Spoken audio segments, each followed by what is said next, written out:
सध्या चोरी तर चोरी आणि वरून सिरजोरी. राहुलजींनी मतचोरी उघड केली आणि त्यावेळेस भारतीय जनता पक्षाने उत्तर देणं सुरू केलं जसे काही हे निवडणूक आयोगाचे वकील आहेत. आता तर हद्द झाली. बावनकुळेजींनी चॅलेंज केलंय आम्हाला, आमचं नाव घेऊन ते नागपूर महानगरपालिकेमध्ये आम्ही 51% मतं घेऊ. मी पण चॅलेंज स्वीकारतो. तुम्ही 51% मतं घेऊन दाखवा. एक लक्षात घ्या की सगळं मतदान बॅलेट पेपरवर घ्या आणि तुमचं चॅलेंज आम्ही स्वीकारतो. तुम्ही 51% मतं घेऊन दाखवा.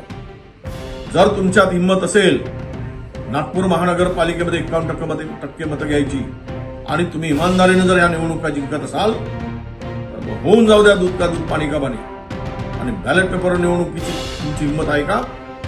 एकीकडे स्थानिक स्वराज्य संस्थांच्या निवडणुकामध्ये व्हीव्हीपॅटच गायब करायचा निर्णय घेत आहे.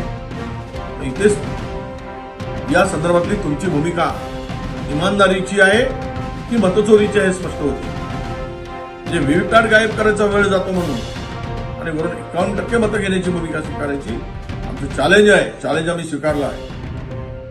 तुम्ही दाखवा घेऊन. पण ते सगळ्या निवडणुका या बॅलेट पेपरवर घेण्याची हिंमत करून दाखवा. लोकांना पटेल सच्चाई काय, सत्यता काय.